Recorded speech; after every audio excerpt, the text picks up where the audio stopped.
آج جو مجھے موضوع دیا گیا ہے اس کے لیے میں نے سورہ اعراف کی آیت نمبر 157 کا آخری ٹکڑا جو ہے وہ آپ کو سنایا ہے۔ اس کا ایک پس منظر ہے، وہ جان لیجیے۔ آپ کو معلوم ہے کہ جب حضرت موسیٰ بنی اسرائیل کو لے کر مصر سے نکلے ہیں، اس کے بعد مرحلہ آیا کہ اللہ تعالیٰ نے حضرت موسیٰ کو کوہ طور پر طلب فرمایا تورات عطا کرنے کے لیے۔ ان کی غیر حاضری میں ایک فتنہ کھڑا ہوا اور کچھ لوگوں نے ایک بچڑا بنا کر اس کی پرستش شروع کر دی بنی اسرائیل میں سے، سامری کا بنایا ہوا بچڑا۔ جب حضرت موسیٰ واپس آئے انہوں نے یہ دیکھا تو بہت غضبناک ہوئے، اور پھر اللہ تعالیٰ کے حکم سے فیصلہ ہوا کہ 12 قبیلوں میں سے جن لوگوں نے بھی یہ شرک کیا ہے ان کو انہی قبیلوں کے لوگ خود قتل کریں۔ کئی ہزار اسرائیلی قتل ہوئے۔ یہ بہت بڑا یوں سمجھیے کہ پرج ہوا ہے اس قوم کے اندر۔ اس کے بعد پھر مزید اللہ تعالیٰ کی خدمت میں استغفار کے لیے حضرت موسیٰ علیہ السلام اپنے 70 بڑے بڑے سردار جو تھے 12 قبیلوں کے، ان کو لے کر حاضر ہوئے۔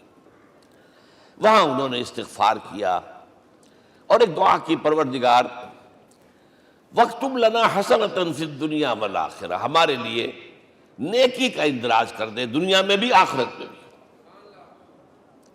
جواب ملا اللہ تعالیٰ کی طرف سے، دیکھو عذاب تو میں جس کو چاہوں گا دوں گا، اور ویسے میری رحمت ہر شے کے ساتھ موجود ہے، ہر شے کا وجود میری رحمت سے ہے، لیکن ایک میری خاص رحمت ہے جو میں لکھ رکھوں گا ان لوگوں کے لیے جو میرے نبی امی آخری رسول ان پر ایمان لائیں گے صلی اللہ علیہ وسلم۔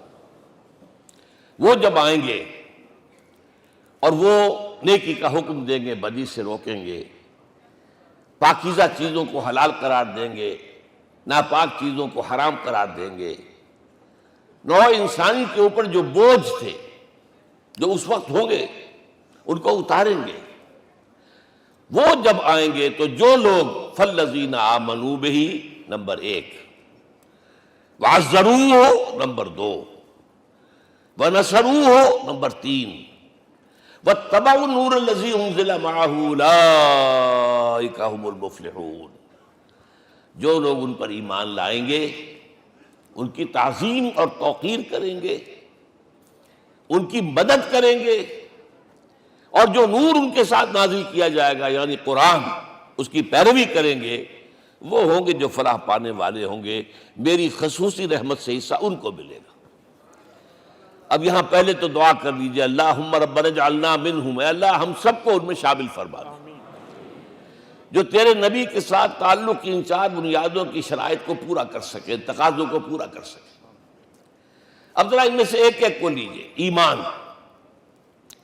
جانی پہچانی چیز ہے، ایمان جسے کہتے ہیں، اس کی تشریح میں جانے کی ضرورت نہیں، وقت بھی محدود ہے، لیکن ایک بات سمجھنے کی ہے بہت ضروری۔ ایمان کے 2 لیول ہیں۔ ایک قانونی ایمان ہے جس کی بنا پر ہم ایک دوسرے کو مسلمان سمجھتے ہیں، اس کا تعلق اقرار باللسان کے ساتھ ہے، زبان سے کہنا اشہد ان لا الہ الا اللہ وحدہ لا شریک لہ واشہد ان سیدنا و مولانا محمد عبدہ ورسولہ۔ کوئی ہندو تھا، سکھ تھا، پارسی تھا، عیسائی تھا، یہ کلمہ کہے اور اسلام میں آ گیا۔ لیکن یہ زبانی کلامی ایمان جو ہے یہ انسان کی سیرت و کردار پر اثر انداز نہیں ہو سکتا۔ یہی وجہ ہے آج ہم دیکھ رہے ہیں مسلمان ہی جھوٹ بھی بول رہا ہے، مسلمان ہی بے ایمانی بھی کر رہا ہے، مسلمان ہی خیانت بھی کر رہا ہے، مسلمانوں کے لیڈر بلینز کی خیانت کر رہے ہیں۔ یہ کون ہے؟ سب مسلمان ہیں۔ وہ اس کی وجہ کیا ہے کہ ہم صرف قانونی مسلمان ہیں اور ہمارا ایمان قانونی ایمان ہے۔ اس کے لیے اسلام کا لفظ قرآن میں آیا ہے سورہ حجرات میں، قالت الاعراب آمنا قل لم تؤمنوا ولکن قولوا اسلمنا۔ اے نبی یہ بدو کہہ رہے ہیں ہم ایمان لے آئے، ان سے فرما دیجئے تم ہرگز ایمان نہیں لائے ہو، یوں کہو کہ ہم مسلمان ہو گئے ہیں۔ ولما يدخل الایمان فی قلوبکم، ابھی تک ایمان تمہارے دلوں میں داخل نہیں ہوا۔ بہرحال اللہ کا شکر ہے اس نے ہمیں مسلمانوں میں پیدا کر دیا، ورنہ ہم میں سے کتنے ہوتے اگر کہیں اور پیدا ہو گئے ہوتے تو نعمت اسلام سے بھی ہم بہرہ ور ہو سکتے، کیا کہہ سکتے۔ اصل ایمان ہے جب وہ دل میں داخل ہو جائے، یقین بن جائے۔ اسی لیے بچپن میں یاد کیا ہوگا ایمان مجمل، آمنت باللہ کما ہوا باسمائہ و صفاتہ وقبلت جمیع احکامہ اقرار باللسان و تصدیق بالقلب۔ جب تصدیق بالقلب ہوگی تو اب اس کے تقاضے جو ہیں عملی پیدا ہوں گے۔ ان تقاضوں میں سے ایک میں 2 حدیثوں کے حوالے سے آپ کے سامنے رکھ رہا ہوں۔ پہلی حدیث حضرت عبداللہ بن عمرو بن العاص رضی اللہ تعالی عنہما سے مروی ہے، لا یؤمن احدکم حتی یکون ہواہ طبعا لما جئت بہ۔ دیکھو تم میں سے کوئی شخص مومن نہیں ہو سکتا جب تک کہ اس کی خواہش نفس تابع نہ ہو جائے اس شریعت کے، اس قانون کے، اس ہدایت کے جو میں لے کر آیا ہوں۔ اگر عملاً تابع نہیں ہوئے تو حقیقتاً مومن نہیں ہو۔ دل میں جھانکو، Do I really believe that Muhammad is the Prophet of Allah? Do I really believe that Quran is the word of God? کبھی جھانکیے گا اندر، جواب ملے گا صحیح آپ کو۔ کیا کنوکشن ہے؟ کنوکشن ہو اور پھر حضور کی پیروی نہ ہو، حضور کے احکام کی پابندی نہ ہو، اللہ کے قوانین کی پابندی نہ ہو، کیسے ممکن ہے؟ حضور تو فرماتے ہیں صلی اللہ علیہ وسلم، ایک ایسی بد اخلاقی اور کج خلقی پر صرف اسے کوئی گناہ کبیرہ بھی نہیں کہیں گے۔ فرمایا ایک مرتبہ واللہ لا یؤمن، واللہ لا یؤمن، واللہ لا یؤمن، خدا کی قسم فلاں شخص مومن نہیں ہے، خدا کی قسم فلاں شخص مومن نہیں ہے، خدا کی قسم فلاں شخص مومن نہیں۔ صحابہ کانپ گئے، کون بدبخت ہے جس کے بارے میں فرمایا جا رہا؟ پوچھا گیا من یا رسول اللہ؟ جواب سنیے اور اپنے غریبانوں میں جھانکیے۔ وہ شخص الذی لا یامن جارہ بوائقہ، وہ شخص جس کی شرارتوں کی وجہ سے اس کا پڑوسی چین میں نہیں ہے، امن میں نہیں ہے، وہ مومن نہیں ہے، خدا کی قسم نہیں ہے، خدا کی قسم نہیں ہے۔ کیسے علیحدہ کر لیں گے اس ایمان کو اعمال سے اور ایمان کو اخلاق سے؟ آگے چلیے، وہ جو حدیث حضرت ابو ہریرہ سے، اور یہ متفق علیہ ہے، صرف بخاری کی نہیں ہے، بخاری جمع مسلم۔ لا یؤمن احدکم حتی اکون احب الیہ من والدہ وولدہ والناس اجمعین۔ تم میں سے کوئی شخص مومن نہیں ہو سکتا جب تک کہ میں اسے محبوب تر نہ ہو جاؤں، اپنے باپ سے بھی، اپنے بیٹے سے بھی، اور تمام انسانوں سے۔ جھانک لیجئے دل میں، صورتحال یہ ہے یا نہیں ہے؟ کیوں محبوب ہو جائیں؟ اس لیے کہ آپ کے ذریعے ہدایت ملی ہے، آپ کے ذریعے ہم اللہ سے جڑے ہیں، اور آپ کو معلوم ہے دنیا میں کوئی شاہ ہدایت نہیں، نعمت نہیں ہے جب تک کہ نعمت ہدایت نہ ہو۔ اگر صحت اچھی ہے، ہدایت نہیں ہے، تو بدماشیاں کریں گے، کیا کریں گے؟ آپ کو معلوم ہے صحت اچھی جو ہے کہ جا کے کھپے گی، اگر ہدایت نہیں ہے۔ اگر دولت ہے، ہدایت نہیں، کیا کریں؟ گلچھرے اڑائیں گے، عیاشیاں کریں گے، لوگوں پر اپنی دولت کا روب گانٹیں گے۔ اولاد ہے، ہدایت نہیں ہے، یہ اولاد سہان و روح بھی بن جائے گی کہیں آپ کے لیے۔ کوئی شے نعمت نہیں ہے جب تک کہ نعمت ہدایت نہ ہو، اور ہدایت ہمیں ملی محمد الرسول اللہ صلی اللہ علیہ وسلم کے ذریعے۔ تو آپ سے بڑھ کر محبوب کون ہوگا؟ اس کے ضمن میں ایک بڑا پیارا واقعہ آتا ہے۔ حضرت عمر سے پوچھتے ہیں حضور ایک مرتبہ، عمر تمہیں مجھ سے کتنی محبت ہے؟ اندازہ کیجئے کہ اس قدر اپنائیت کسی سے ہوتی ہے تب یہ سوال ہوتا ہے، عمر تمہیں مجھ سے کتنی محبت ہے؟ عرض کیا حضور مجھے آپ دنیا کے ہر انسان سے زیادہ محبوب ہیں۔ فرمایا اور اپنی جان سے؟ ذرا سا توقف کیا، دل میں جھانکا، ہاں حضور اب میں یہ بھی کہتا ہوں کہ میری جان سے بھی زیادہ عزیز ہے مجھے۔ آپ نے فرمایا الان عمر اب پہنچے ہو جو مقام ہے، اب درکار ہے، جو مطلوب ہے۔ تو محبت اس درجے کی، اطاعت اس درجے کی اگر نہیں ہے تو ایمان نہیں ہے۔ ہاں قانونی ایمان ہے، اب مسلمان ہے، اللہ کا شکر ہے، بہت بڑا فضل ہے۔ اب اگلے بات پر آئیے، الضروح، ان کی توقیر، ان کی تعظیم کرے۔ یہ تعظیم کس درجے میں؟ اب وقت بہت کم ہے، میں صرف آپ کو سورہ حجرات سے مثال دے رہا ہوں. فرمایا گیا یا ایھا الذین آمنوا لا ترفعوا اصواتکم فوق صوت النبی ولا تجہروا لہ بالقول کجہر بعضکم لبعض ان تحبط اعمالکم وانتم لا تشعرون. اے ایمان والو، کبھی اپنی آواز کو حضور کی آواز سے بلند تر نہ کر دینا. کبھی جس طرح بلند آواز سے ایک دوسرے سے بات کرتے ہو ایسے نہ کر بیٹھنا، مبادا تمہارے سارے اعمال حبط ہو جائیں اور تمہیں پتہ بھی نہ چلے. تم تو کہو گے میں نے کوئی گناہ کبیرہ تو نہیں کیا، میں نے کوئی ڈاکہ نہیں ڈالا، چوری نہیں کی، کوئی زنا نہیں کیا، کوئی شراب نہیں پی، لیکن یہ سوء ادب لا ترفعوا اصواتکم فوق صوت النبی ولا تجہروا لہ بالقول کجہر بعضکم لبعض ان تحبط اعمالکم وانتم لا تشعرون. یہاں ایک میں عملی بات بھی آپ کے سامنے رکھ دوں. صحابہ کے بارے میں تو بات سمجھ میں آ گئی کہ اپنی آوازیں پست رکھیں. ہم کیسے کریں؟ ہمارا ایک طرز عمل ہونا چاہیے. اگر کسی گفتگو میں کوئی شخص کہ حضور نے یہ فرمایا ہے، کبھی یہ نہ کہے میں نہیں مانتا.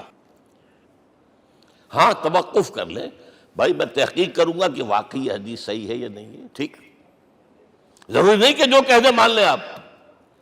محدثین نے کتنی محنتیں کر کر کے چھانٹی کی ہے، لہذا یہ. لیکن فوراً اگر آپ لگا نہیں میں نہیں مانتا، یہ عقل کے خلاف ہے، یہ فلاں ہے، یہ وہ ہے، یہ ہے کہ جو آپ سوء ادب کے مرتکب ہو رہے ہیں نبی اکرم صلی اللہ علیہ وسلم کی بارگاہ میں. ہاں توقف کریں، غور کریں، تحقیق کریں، معلوم ہو کہ یہ حدیث پختہ نہیں ہے، مستند نہیں ہے، پھر دوسری بات ہے. اور یہ جان لیجئے ہمارا جو معاشرہ ہے اس کا ایک قانونی جو ہے احاطہ ہے. یہ بھی سورہ حجرات کی پہلی آیت ہے، یا ایھا الذین آمنوا لا تقدموا بین یدی اللہ ورسولہ. اللہ اور اس کے رسول کے احکام کا دائرہ ہے، اس کے اندر اندر رہو، باہر نہیں نکل سکتے. لیکن اس دائرے کے اندر ایک مرکزی شخصیت جس کی دل آویزی، جس کا حسن سلوک، جس کا حسن کردار، جس کا حسن اخلاق مرکز بن جائے، تمام لوگوں کی جذباتی محبت کا مرکز بن جائے، اگر یہ نہیں ہوگا تو معاشرہ مضبوط نہیں ہوگا. محض قانون اور دستور پر معاشرہ مضبوط نہیں ہوتا. کسی شخصیت، اب آپ کو معلوم ہے آخر ہندوستان کے معاشرے میں گاندھی کا ایک مقام ہے کہ نہیں ہے؟ آخر یہ سارا معاملہ چل رہا ہے اسی کے گرد کے نہیں؟ ماؤ زے تنگ کے معاملہ ہے کہ نہیں ہے؟ یہ سارا معاملہ دنیا میں عام لوگ کہہ دیتے، ریشنلسٹ لوگ، کہ ان چیزوں کی کیا ضرورت ہے؟ بھائی قانون دیکھنا چاہیے، دستور دیکھنا چاہیے، حکم دیکھنا نہیں. بھائی جذباتی وابستگی، کہ ایک ہستی تو ایسی ہو کہ جس کے کچھ کہنے پر فوراً زبانیں بند ہو جائیں. اور اس کا نقشہ میں سعودی عرب میں دیکھتا ہوں، اگر وہاں کے دو بدو لڑ رہے ہوں صف اور ایک دوسرے کو کھانے کو دوڑ رہے ہوں، کوئی شخص کہتے صلی علی النبی، فوراً خاموش. معلوم ہوتا ہے آگ کے اوپر کسی نے پانی ڈال دیا، خاموش، صلی علی النبی، صرف یہ کہنے سے. یہ جذباتی وابستگی اگر محمد سے نہیں ہے صلی اللہ علیہ وسلم تو آپ کا معاشرہ کبھی مضبوط نہیں ہوگا. یہ مرکزی شخصیت، یہ مرکز ہے. اسی لیے ان کے احترام کا یہ درجہ ہے، کیونکہ اس سے کیا ہوگا؟ تمہارا شیرازہ بکھر جائے گا. اگر ان کے ساتھ جذباتی محبت نہیں ہوگی تمہارا شیرازہ بکھر جائے گا. یہ آیا معاملہ. اب میں آپ کو بتانا چاہتا ہوں تہذیب. ہمارے ہاں اصل میں بدقسمتی سے ہم سیرت کی تقریریں کرتے ہیں، حضور کی عظمت بیان کرنے کی کوشش کرتے ہیں. کچھ لوگ تو خیر حضور کی زلفیں ہیں، حضور کی آنکھیں ہیں، حضور کی کملی ہے، حضور کا سایہ نہیں تھا وغیرہ، یہ باتیں اپنی جگہ ہیں، ہر چیز ٹھیک ہے. لیکن یہ جان لیجئے حضور کی اصل عظمت ایک نبی اور رسول کی حیثیت سے ہے، اور وہ شے وہ ہے جہاں جبرائیل کے بھی پر جل رہے ہیں. اس کی حقیقت کون جانتا ہے؟ میں ایک مثال دے رہا ہوں آپ کو کہ حضور 100 میں مثال رکھا کرتے تھے. آج روزہ رکھا، شام کو افطار نہیں کیا، وہ رات کو چل رہا ہے روزہ، اگلے روز پھر وہ کنٹینیو کر رہا ہے شام تک. 2 دن کا 100 میں مثال، 3 دن کا بھی رکھتے تھے. صحابہ نے اجازت چاہی، حضور ہمیں بھی اجازت دے دیں. نہیں، عرض کہ حضور آپ تو رکھتے ہیں، ہمیں منع کرتے ہیں۔ اب سنیے، ایکم مثلی، تمہیں سے کون ہے مجھ جیسا؟ ابھی تو عند ربی، میں تو اپنے رب کے پاس رات گزارتا ہوں۔ ہوا یطعمنی ویسقین، وہ مجھے کھلاتا اور پلاتا ہے۔ کیا سمجھیں گے ہم؟ کیا ہماری سمجھ میں آئے گا؟ یہ معاملہ نبوت کے جو اسرار و رموز ہیں، ان کا جو مقام اور مرتبہ ہے، وہ کوئی نبی پہچان سکتا، غیر نبی تو پہچان ہی نہیں سکتا۔ ایک ڈاکٹر کا کیا مقام ہے اپنے فن میں، وہ کوئی ڈاکٹر ہی سمجھ سکے گا نا، غیر ڈاکٹر کہاں سمجھے گا؟ اور حقیقت میں وہی سمجھے گا جو اس سے بھی اوپر کا ڈاکٹر ہے، نیچے والا تو نہیں سمجھ سکتا۔ جو کمتر ہے وہ تو صرف اوپر دیکھے گا، اللہ اللہ خیر صلی اللہ۔ جو اوپر ہے اور ظاہر ہے محمد سے اوپر کوئی نہیں صلی اللہ علیہ وسلم۔ یہی وجہ ہے، دیکھیے شیخ سعدی کو کیا کہنا پڑا، یا صاحب الجمال و یا سید البشر من وجهك المرير قد نور القمر لا يمكن الثناء كما كان حقه بعد از خدا بزرگ توئی قصہ مختصر۔ اے محمد صلی اللہ علیہ وسلم، آپ کی ثنا جیسے کہ حق ہے ہو ہی نہیں سکتی۔ غالب اس سے بھی آگے گیا ہے، میں بات ابھی آپ کو سناتا ہوں شعر اس کا۔ آپ کی ثنا کا حق ادا ہو ہی نہیں سکتا، بس ہم یہ جانتے ہیں اللہ کے بعد آپ کا مقام۔ غالب جو آگے گیا ہے کہتا ہے، غالب ثنائے خواجہ بیزداں گزاشتیم کہاں ذات پاک مرتبہ دان محمد است۔ اے غالب، ہم نے تو حضور کی ثنا تو اللہ کے حوالے کر دی ہے، اس لیے کہ وہی ذات پاک جانتا ہے مرتبہ محمد کا کیا ہے صلی اللہ علیہ وسلم۔ ہم بیان کرنے کی کوشش کریں گے تو توہین کر بیٹھیں گے۔ ایک لطیفہ ہے، ایک بیچارہ کوئی دیہاتی کہیں پھنسا ہوا تھا کسی جگہ، تھکا ہوا چل رہا تھا، ڈپٹی کمشنر صاحب جا رہے تھے، کار میں بٹھا لیا۔ اب اس نے کہا، پتر تینوں اللہ پٹواری کرے۔ اب اس غریب کے جو ہے اس کے ذہن میں تو پٹواری سے اوپر تو کچھ ہے ہی نہیں، اس کے قلم سے جو ہے ادھر کا انتقال ادھر ہو گیا، ادھر کی ادھر چلی گئی۔ تو اس ڈی سی کو وہ تعریف کر رہا ہے اپنے سمجھ کے مطابق، پٹواری کرے تو ہم کہیں پٹواری والا معاملہ نہ کریں۔ ہاں ایک پہلو ایسا ہے جس کے حوالے سے حضور کی عظمت ہماری سمجھ میں آئے گی۔ حضور ایک انسان کی حیثیت سے کیا تھے، ایک باپ کی حیثیت سے آپ کا کیا طرز عمل تھا۔ ذرا یاد کیجئے، جگر گوشہ رسول حضرت فاطمہ بطول رضی اللہ تعالیٰ عنہ وہ حاضر ہوتی، ابا جان دیکھیے چکی پیس پیس کر یہ گھٹے پڑ گئے میرے ہاتھ میں، یہ کنویں سے پانی لاتی ہوں، مشکیزیں کہ یہاں پر بندیاں پڑ گئی۔ حضور اب تو عام لوگوں پر بھی آسانیاں ہیں، لوگوں کے ہاں غلام آ گئے ہیں، کنیزیں آ گئی ہیں، مال و دولت آ گئی ہے، مجھے بھی کوئی غلام کنیز عطا ہو جائے۔ اور آپ کو معلوم ہے یہ لخت جگر نور چشم محمد کی سب سے پیاری بیٹی صلی اللہ علیہ وسلم، کوئی شک نہیں اس میں، فاطمہ، کیا بیتی ہوگی حضور کے قلب پر۔ لیکن فرمایا، کیا بیٹی، یہ دنیا کی چیزیں ہمارے لیے نہیں ہیں، میں تمہیں اس سے بہتر شے دیتا ہوں۔ تسبیح فاطمہ ہر نماز کے بعد 33 مرتبہ سبحان اللہ، 33 مرتبہ الحمدللہ، 33 مرتبہ اللہ اکبر کہہ لیا کرو۔ لیکن سوچ لیجئے دل پر کیا گزری ہوگی صلی اللہ علیہ وسلم۔ حضرت عائشہ سے پوچھئے، حضرت خدیجہ سے پوچھئے، حضور کیسے شوہر تھے؟ آپ سے زیادہ خواتین کے حق میں نرم، گھر کے کام کا جھاڑو دے رہے ہیں، کپڑے جو ہیں بوسیدہ انہیں سی رہے، گھر میں بیٹھے ہوئے یہ کام کرتے تھے۔ بہرحال ایک بات میں آپ سے عرض کروں، آپ انسان کی جس حیثیت کا بھی ذہن میں تصور کریں گے وہ ساری حیثیتیں محمد میں موجود ہیں صلی اللہ علیہ وسلم۔ محمد حاکم کی حیثیت سے بھی ہیں، محمد سپہ سالار کی حیثیت سے بھی ہیں، محمد قاضی القضات بھی ہیں، محمد ہیڈ آف دی اسٹیٹ بھی ہیں، محمد بیویوں والے بھی ہیں، اولاد والے بھی ہیں، محمد 5 وقتہ امام بھی ہیں، جمعہ کے خطیب بھی ہیں، مدرس قرآن بھی ہیں، مربی بھی ہیں، مزکی بھی ہیں، اور ہر میدان میں بلند ترین مقام۔ کوئی ایسی جامع شخصیت ملے گی؟ ہمارے ہاں تو حال یہ ہے کہ جو خطیب صاحب ہوتے ہیں وہ 5 وقتہ نماز کیسے پڑھا سکتے ہیں؟ ان کا تو اونچا مقام ہے۔ 5 وقتہ نماز کے لیے تو علیحدہ چاہیے امام آپ کو، اور وہاں بھی ایک امام سینئر ہوگا، وہ عشاء مغرب اور فجر پڑھائے گا، ایک جونیئر ہوگا بیچارہ، وہ جو خاموش نماز ہے وہ پڑھائے گا۔ 5 وقتہ نماز پڑھا رہے ہیں محمد صلی اللہ علیہ وسلم، اور خطیب بھی وہی ہے، مربی بھی وہی ہے، مزکی بھی وہی ہے۔ ہمارے ہاں جو لوگ تزکیہ نفس کے میدان میں ہیں وہ پھر جماعت کبھی نہیں کراتے، کبھی نہیں دیکھا ہوگا آپ نے کسی صاحب کو کراتے ہوئے۔ یہ جامعیت جو ہے، جامعیت کبریٰ۔ میں صرف ایک بات کہا کرتا ہوں، ایک اعتبار سے حضور کا اسوہ نامکمل ہے۔ آپ مجھے سوء ادب کا مرتکب نہ قرار دے دیں، اسوہ کیا ہے؟ عورت کے لیے اس کی اپنی نسوانی زندگی کے لیے اسوہ آپ میں نہیں ہے۔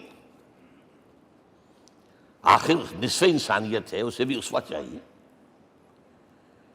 یہ ہے جس کی وجہ سے حضور نے شادیاں کی ہیں زیادہ۔ خواتین کے لیے اسوہ حضور کے ازواج مطہرات ہیں، اور ان میں سب سے بڑھ کر جو بالکل یوں سمجھیے کہ آغاز کے اندر نوجوانی میں آ گئی ہیں حضور کی خدمت میں، نہایت ذہین و فطین، انہوں نے پھر عورت کی زندگی کے لیے حضور کا جو طرز عمل تھا وہ انہوں نے بیان کیا نا۔ اس لیے سورہ احزاب کے اندر اس کا تذکرہ ہے، جہاں یہ آتا ہے لقد کان لکم فی رسول اللہ اسوۃ حسنہ، وہیں پر یا نساء النبی لستن کاحد من النساء، اے نبی کی بیویوں تم عام عورتوں کے مانند نہیں ہو، تمہیں تو اسوہ بننا ہے امت کے لیے۔ اب اس سے اگلا قدم میں بڑھا رہا ہوں آگے، اور اس کے ساتھ جڑ جائے گی تیسری بات۔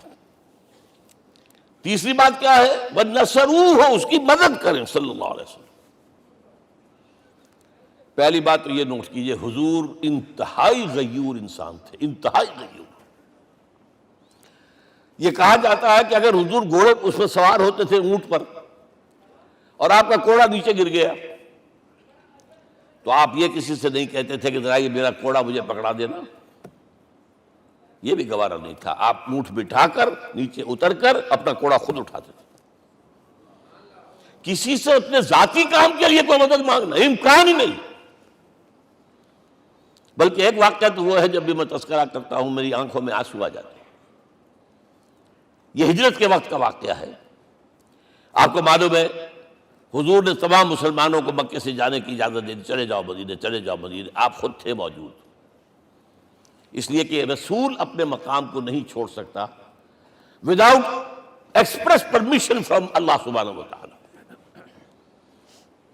اب حضرت ابوبکر پوچھ رہے ہیں حضور اجازت آ گئی؟ نہیں آئی، آ گئی نہیں آئی، دن گزر رہے ہیں۔ حضرت عائشہ کی روایت ہے کہ ایک روز ہم نے دیکھا دوپہر کے وقت آ رہے ہیں حضور، کپڑے سے اپنا سر جو ہے ڈھانپا ہوا ہے۔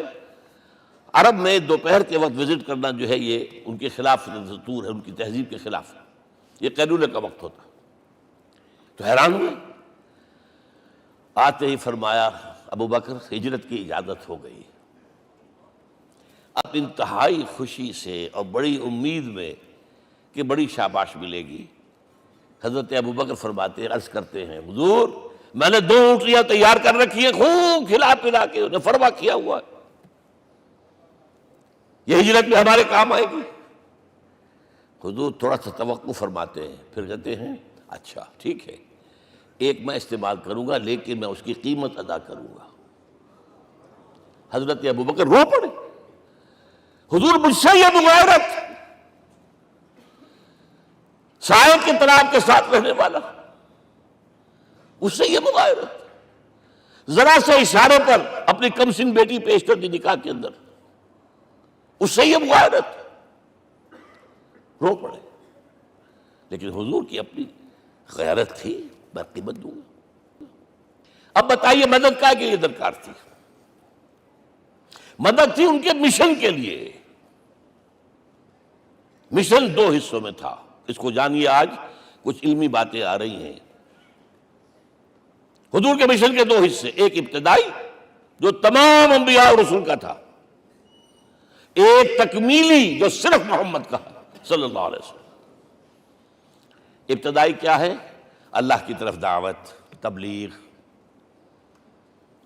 جو دعوت قبول کر لیں ان کے لیے بشارت، بشیر کہ تمہارے لیے آخرت میں جنت ہے، نعمتیں ہیں۔ رد کر دیں ان کے لیے نذیر، خبردار کرنے والے، جہنم کے لیے تیاری کر لو۔ داعی اللہ، اللہ کی طرف بلانے والے، سراجا منیرا، روشنی کے چراغ۔ یہ حیثیتیں مشترک ہے تمام انبیاء کرام۔ تمام انبیاء بشیر بھی تھے، نذیر بھی تھے، داعی بھی تھے، سراج منیر بھی تھے، اگرچہ ان تمام حیثیتوں میں بھی حضور کا سب سے اونچا مقام علیحدہ نمایاں ہے، لیکن حیثیتیں بنیادی طور پر مشترک۔ ایک حیثیت تکمیلی، اور وہ کیا ہے؟ اے نبی، جو دین آپ کو دیا گیا ہے صرف تبلیغ نہیں، صرف تعلیم نہیں، اس کو قائم کر کے دکھاؤ ایک نظام زندگی کی حیثیت سے۔ 3 مرتبہ قرآن میں یہ الفاظ حضور کے لیے آئے ہیں، هو الذی ارسل رسولہ بالہدی ودین الحق لیظہرہ علی الدین کلہ۔ 3 دفعہ سورہ توبہ میں یہ الفاظ آئے، سورہ صف میں یہ الفاظ آئے، سورہ فتح میں یہ الفاظ آئے۔ وہی اللہ جس نے بھیجا ہے اپنے رسول کو صلی اللہ علیہ وسلم، الہدا، قرآن حکیم، ہدایت کاملہ، اور نمبر 2 دین حق۔ یہ 2 چیزیں دے کر بھیجا، کس لیے؟ تاکہ اس دین کو غالب کرے پورے نظام زندگی پر۔ یہ معاملہ ذرا سوچئے، اور یہ حضور کے لیے 3 دفعہ، اور کسی اور نبی کے لیے 1 دفعہ بھی نہیں۔ قرآن مجید کے اس نقطے کو ذہن نشین کر لیجیے۔ اصل میں یہ کیا ہے؟ اسے ہم یوں کہیں گے، ایک ہے نبوت و رسالت، ایک ہے تکمیل نبوت و رسالت۔ ہمارے ہاں ختم نبوت کے اوپر تو زور دیا گیا ہے، اور صحیح دیا گیا ہے، ایمان کا ہمارا جز ہے۔ حضور کے بعد کسی نے بھی دعویٰ کیا نبوت کا، وہ جھوٹا، کذاب، دجال۔ جس نے مانا وہ بہرحال دائرہ اسلام سے خارج ہے، اور جو بھی کچھ ہوا کرے وہ۔ یہ چونکہ قانونی بات تھی، اس لیے اس کا حق ادا کیا علماء کرام نے۔ واقعہ ہے کہ اس میں کوئی کمی نہیں رکھی، لیکن حضور کی فضیلت اس میں نہیں ہے۔ فرض کیجئے کہ نبوت چلی آ رہی تھی ہموار طور پر، ایک جگہ آ کے ختم ہو گئی، تو فضیلت کون سی ہوئی؟ نہیں، نبوت و رسالت تدریجاً ترقی کرتے ہوئے اپنے نقطۂ عروج کو پہنچ کر ختم ہوئی۔ یہ ہے فضیلت۔ اب آپ سوچئے، الہدا دیا گیا حضور کو، تو کیا تورات میں ہدایت نہیں تھی؟ سورہ اعراف کی آیت ہے، سورہ مائدہ کی، انا انزلنا التوراۃ فیہا ھدی ونور۔ ہم نے نازل کی تھی تورات، اس میں ہدایت بھی تھی، نور بھی تھا۔ ہم مانتے ہیں اللہ کی کتاب تھی۔ وہی فرمایا ہے انجیل فیہا ھدی ونور، اس میں ہدایت بھی تھی، نور بھی تھا۔ پھر یہ الہدا قرآن آیا۔ یہ کیا ہے؟ ہدایت نے درجہ بدرجہ ترقی کرتے ہوئے قرآن میں آ کر کامل ہو گئی، ہدایت کامل۔ وجہ کیا ہے؟ انسان کا شعور بھی تو درجہ بدرجہ بڑھا ہے۔ ایک وقت تھا ہمارا بچپن تھا، فکر کے اعتبار سے، سوچ کے اعتبار سے، علم کے اعتبار سے، ہمارے آباء و اجداد کبھی جو رہتے تھے غاروں کے اندر یا کبھی آئے ہیں تو کیا تھا ان کے پاس؟ اب اس وقت جو ہے کسی کو آپ پرائمری کے بچے کو پی ایچ ڈی ڈاکٹر رکھ دیجئے ٹیوٹر، تو کیا پڑھائے گا؟ پڑھائے گا تو وہی جو پرائمری کا بچہ سمجھ سکے۔ لہذا وہ جو کہا گیا تھا آدم کو اس زمین کی خلافت دیتے، فَإِمَّا يَأْتِيَنَّكُم مِّنِّي هُدًى فَمَن تَبِعَ هُدَايَ فَلَا خَوْفٌ عَلَيْهِمْ وَلَا هُمْ يَحْزَنُونَ۔ یہ ہدایت رفتہ رفتہ آئے گی، آئے گی، آئے گی، آئے گی۔ اور یہ بات جان لیجئے، پروفیسر ڈاکٹر محمد شریف نے جو کتاب لکھی ہے فلسفے کی تاریخ پر، اس میں بتایا ہے کہ 1200 برس انسانی تاریخ کے بہت ہی پروڈکٹیو ہے فلسفیانہ فکر کے لیے۔ From 600 BC to 600 AD 1200 years, سارے فلسفے اسی میں پیدا ہوئے۔ سقراط، مختار، افلاطون، اور یہ سب نکل گیا، کنفیوشس بھی آ گیا، تاؤ بھی آ گیا، اور بدھ بھی آ گیا، جین بھی آ گیا، سب آ گئے، سب آ گئے۔ گویا کہ انسان جب کچھ سوچ سکتا تھا، جتنا سوچ سکتا تھا سوچ چکا، اور یہ بھی سنا دوں، حضرت عیسیٰ نے کہا تھا اپنے حواریوں سے، ڈپارٹنگ جو میسج تھا، مجھے ابھی تم سے اور بھی بہت باتیں کرنی تھیں لیکن تم ان کا تحمل نہیں کر سکو گے، جب وہ فارقلیت آئے گا صلی اللہ علیہ وسلم تو تمہیں سب کچھ بتائے گا۔ لہذا جب انسان بلوغت کو پہنچا ہے فلسفیانہ فکر کے اعتبار سے، تب، اور یہ بھی نوٹ کر لیجئے، بہت اہم بات کہہ رہا ہوں، چند مہینے غار حرا کی تنہائیوں میں اللہ تعالیٰ نے حضور کو وہ سارا ذہنی سفر طے کرایا ہے۔ کیا کرتے تھے حضور جا کر غار حرا میں؟ کبھی سوچا آپ نے؟ اگر آپ یہودیوں میں پیدا ہوئے ہوتے تو یہودی طرز پر آپ عبادت کرتے، اگر کہیں عیسائیوں میں پیدا ہوتے تو عیسائیوں کی طرف پر آپ تو نہیں تھے، آپ تو پیدا وہ مشرکین میں شرک کرنے کا امکان ہی نہیں آپ کے لیے، تو کیا کرتے تھے؟ حدیث کے الفاظ یہ یتحنث فی، وہاں جا کر عبادت کرتے تھے۔ اب شارحین حدیث نے بہت عمدہ لکھا ہے، کانا صفت تعبدہ فی غار حرا التفکر والاعتبار، غار حرا میں آپ کی عبادت فکر، غور و فکر، تفکر و اعتبار، جس کی میں تعبیر یہ کر رہا ہوں، جس کو کہا کبھی اکبر الہ آبادی نے، خدا کے کام دیکھو بعد کیا ہے اور کیا پہلے، نظر آتا ہے مجھ کو بدر سے غار حرا پہلے۔ تم غار حرا کو نہیں جانتے، مصطفیٰ اندر حرا خلوت گزید، قوم آئین و حکومت آفرید۔ The most productive part of the period life of Muhammad is that which he passed in غار حرا۔ فکر کی ساری جو ہیں بلندیاں طے کی، تب آیا ہے اقرأ بسم ربک، اب اللہ کا الہدیٰ شروع ہوا ہے۔ اچھا، اسی طرح نمبر 2، دین حق مکمل ہوا ہے۔ ورنہ جب ہم کبھی غاروں میں رہتے تھے کسی میونسپلٹی کا بھی سوال نہیں، نظام کسے کہیں گے؟ پھر یہ ہے کہ قبائلی نظام آیا، چلیے ایک شیخ ہے اس کا کہنا ماننا ہے سب کو، کچھ نظام تو بن گیا نا، اور نظام جہاں آئے گا جکڑ بندی ہو جائے گی۔ اب تم فلاں قبیلے کے شخص ہو، اس کا قبیلے کا سردار یہ، تمہیں حکم ماننا پڑے گا، اس قبیلے کی روایت یہ ہے، تمہیں پیروی کرنی پڑے گی، you have to do it whether you like it or not. پھر آپ کی سٹی اسٹیٹس وجود میں آئی، پھر امپائرز وجود میں آ گئے، 400-500 برس سے رومن امپائر، 400-500 برس سے ایرانین امپائر عرب کے اوپر ایسے تھی جیسے افغان کے سر کے اوپر بہت بڑا جو ہے پگڑ رکھا ہوتا ہے۔ کتنا بڑا ہوتا ہے؟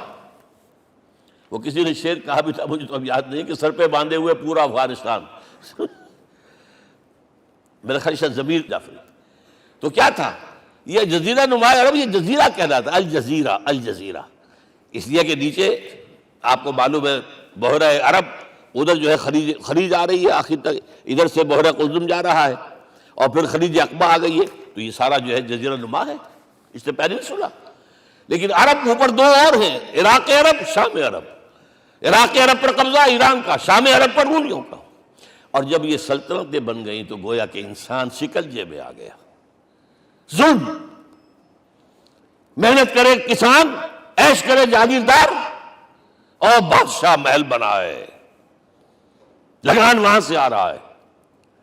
از جفائے دے خدایاں کشتے دہقانہ خراب، کرگے پر بیٹھا ہوا کوئی کھدر بن رہا ہے، ٹیکس دو۔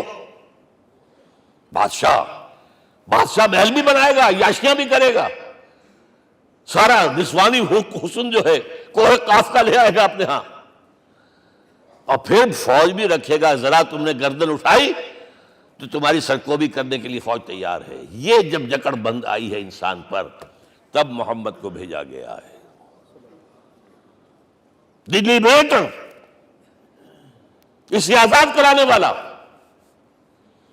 دین حق دیا گیا۔ یہ دین حق قرآن مجید میں اسی لیے کہا گیا، یہ میں کہہ رہا ہوں تکمیل رسالت النبوت۔ الیوم اکملت لکم دینکم واتممت علیکم نعمتی ورضیت لکم الاسلام دینا۔ آج میں نے تمہارے لیے تمہارے دین کو کامل کر دیا ہے، یہ مکمل نظام زندگی ہم نے دیا ہے، پہلے تھا ہی نہیں۔ لہذا کسی اور نبی سے یہ نہیں کہا گیا کہ اس کو غالب کرو، میں نے آپ کو بتا دیا کہیں نہیں ہے، نہ نوح، نہ ہود، نہ صالح، نہ ابراہیم، نہ موسیٰ، نہ عیسیٰ، کوئی بھی نہیں۔ اور حضور سے کہا گیا یہ دین اب غالب کرو۔ اگر صرف تم کتاب میں لکھ کر دے جاؤ اور اس کے مثال پیش نہ کر سکو، دنیا کہے گی بہت اچھی شاعری ہے، آج بھی آپ کو معلوم ہے دی ریپبلک کتاب زندہ ہے، لیکن آج تک ایک دن کے لیے بھی وہ نظام کہیں قائم ہوا ہے؟ ہم یہی کہیں گے کہ ٹھیک ہے، یہ جو ہے ایک خواب ہے، اللہ اللہ فرض، اس کے سوا کیا یوٹوپیا ہے؟ اس نظام کو قائم کر کے دکھاؤ۔ اب آپ اس کو اینالائز کر لیجئے، اچھی طرح سمجھ لیجئے۔ It was the revolutionary role which was assigned to محمد صلی اللہ علیہ وسلم۔ نظام کو بدلنا، اسی کا نام تو انقلاب ہے۔ انقلاب کسے کہتے ہیں؟ دنیا میں دو نظام ایک جگہ نہیں ہو سکتے، مذہب 100 بھی ہو سکتے ایک جگہ۔ مذہب لمیٹڈ ہے، آپ کی ذاتی زندگی، آپ کے کچھ عقائد ہیں، کچھ عبادات ہیں، کچھ رسومات ہیں، کچھ سوشل رائٹس ہیں، یہ ہے بس۔ تو یہ تو 100 بھی دے کین کو ایگزسٹ۔ امریکہ میں کتنے ہیں؟ مسلمان گئے مسجدیں بنا لی ہیں، ہندو گئے ہیں مندر بنا لیے ہیں، سکھ گئے ہیں ان کے جو گردوارے بنے ہوئے ہیں، سلوتے یعنی یہودیوں کے اور عیسائیوں کے تو بے شمار ہے ہی ہیں، لیکن ہے ہمہ مذہب۔ لیکن دین تو دو نہیں ہو سکتے، یا ڈیموکریسی ہوگی یا بادشاہت ہوگی، ایک تو دو تو نہیں ہو سکتے۔ یا کیپٹلزم ہوگا یا سوشلزم ہوگا، دو تو نہیں ہو سکتے۔ یا تھیوکریسی ہوگی یا ڈیموکریسی ہوگی، دو نہیں ہو سکتے۔ اور یہ بھی آپ کو معلوم ہے دنیا میں کہیں ویکوم نہیں ہے، نظام کے اعتبار سے کبھی نہیں رہا ہے، ہر ایک نظام موجود ہے۔ آپ کوئی دوسرا نظام لانا چاہتے ہیں، پہلے اس کو جڑ سے اکھیڑنا پڑے گا۔ گفت رومی ہر بنائے کوہنا کا باداں کنند، تو نہ دانی اولا تعمیر راں ویرا کنند۔ رومی نے کہا ہے کہ دیکھو، اگر کوئی نئی تعمیر تمہیں کرنی ہو تو تم جانتے نہیں ہو پہلے پرانی تعمیر کو گرانا پڑتا ہے۔ پہلے آپ نظام جڑ سے کھینچ کر پھینکیں گے باہر، تب نظام لائیں گے نا۔ اور یہ ظاہر بات ہے جو نظام بھی ہے اس کے ساتھ ویسٹڈ انٹرسٹ ہے، اس کے ساتھ پریولیج کلاسز ہیں، دے وانٹ اسٹیٹس کو، وہ کوئی تبدیلی نہیں ماننے کو تیار، کیونکہ اسی نظام کی شاخوں پر تو ان کے گھونسلے بنے ہوئے، وہیں سے تو مفادات ان کے وابستہ ہے۔ لہذا نظام جو ہے بدلنے کے لیے جانیں دینی پڑتی ہیں، خون بہانا پڑتا ہے، جان جوکھوں کا کام کرنا پڑتا ہے، اس کے بغیر نظام نہیں بدلتا۔ اور محمد کا رول صلی اللہ علیہ وسلم، یہ ہے وہ عظمت محمد کی جو انسان نے پہچانی ہے۔ میں 3 گواہیاں آپ کے سامنے پیش کر رہا ہوں، 1 from the east, 2 from the west, 3 کئی ملوے ہے۔ یہی لاہور 1920، یہاں ایک بریڈلا ہال ہوتا تھا، اس بریڈلا ہال میں ایم این رائے کی ایک تقریر۔ And who was M. N. Roy? Personal friend of Lenin, member of the Communist International. He knew what revolution is. اور اس نے ہسٹوریکل رول آف اسلام تقریر کی لاہور کے اندر 1920 میں، اور اس نے کہا تاریخ انسانی کا عظیم ترین انقلاب وہ تھا جو محمد نے برپا کیا صلی اللہ علیہ وسلم۔ میں تو اس کی ذہانت کی داد دیے بغیر نہیں رہا۔ اس نے کہا بعض مورخین یہ جو فتوحات کی ہیں صحابہ کرام نے، ان کو سمجھ بیٹھتے ہیں جیسے اٹیلا نے فتوحات کی ہیں یا چنگیز خان نے کی ہیں یا کسی اور، کہاں وہ کہاں یہ، وہاں صرف تباہی آتی تھی۔ اور محمد صلی اللہ علیہ وسلم کے پیروکاروں نے جب دنیا فتح کی ہے، نئی تہذیب دی ہے، نیا تمدن دیا ہے، نیا نظام دیا ہے، روشنی دی ہے، علوم کو تازہ کیا ہے، علوم ایجاد کیے ہیں۔ یہ ہے وہ انقلاب جو محمد نے برپا کیا صلی اللہ علیہ وسلم۔ یہ کتاب آج بھی ہندوستان میں چھپتی ہے، بمبئی میں، دی ہسٹوریکل رول آف اسلام۔ اور میں سمجھتا ہوں کہ ہندو ہے، کمیونسٹ ہے اور گواہی دے رہا ہے۔ دوسرا، یہ تو چونکہ بڑی ریسنٹ پاسٹ کی بات ہے، ڈاکٹر مائیکل ہارٹ ایک کتاب لکھتا ہے دی 100، اور اس کا سب ٹائٹل کیا ہے؟ A selection and gradation of the 100 most influential personalities of the human race, human history۔ پوری انسانی نسل میں سے ان لوگوں کو چن لو جنہوں نے اس کی تاریخ کے دھارے کے رخ کو موڑا ہو۔ ادھر جا رہا تھا ادھر کر دیا، ادھر جا رہا تھا ادھر کر دیا۔ جن لوگوں نے بھی تاریخ کا دھارا موڑا، پہلے سلیکٹ کر لو، سلیکشن۔ 100 آدمی کا نام آ گئے، اب گریڈیشن ان میں سب سے زیادہ کس نے کیا؟ اور ٹاپ پر لایا محمد کو صلی اللہ علیہ وسلم۔ یہ کتاب تو اویلیبل ہے، پڑھیے۔ اور چونکہ عیسائی ہے اور حضرت عیسیٰ کو نمبر 3 پر لے گیا، غور کیجئے۔ نمبر 2 پر لایا نیوٹن کو، بابائے طبیعیات، اور پھر کہتا ہے naturally I owe an explanation. میں عیسائی ہوتے ہوئے I am placing Muhammad at top, how? This is because, یہ لفظ یاد کیجئے، this is because he is the only person supremely successful in both the religious and secular fields۔ ذہانت، وہ زندگی جو آج تقسیم کر دی گئی ہے، یہ مذہبی زندگی ہے، یہ سیکولر ہے، یہ ریاست ہے، قانون ہے، یہ ہے، وہ اس کو علیحدہ رکھو بھائی، مذہب کو علیحدہ رکھو۔ وہ کہتے ہیں کہ یا تو مجھے ملتا ہے کہ وہ آدمی جو ادھر اونچا ہے تو دوسری طرف نیچا ہے، کچھ بھی نہیں، ادھر اونچا ہے تو ادھر کچھ نہیں۔ روحانیت میں، دین میں، اخلاق میں عیسیٰ سے اوپر کون جائے گا؟ لیکن حکومت میں، ریاست میں کوئی پدہ بھی نہیں رکھا، زیرو۔ مذہب کتنا بڑا پیدا کر دیا گوتم بدھ نے، لیکن ریاست، حکومت زیرو۔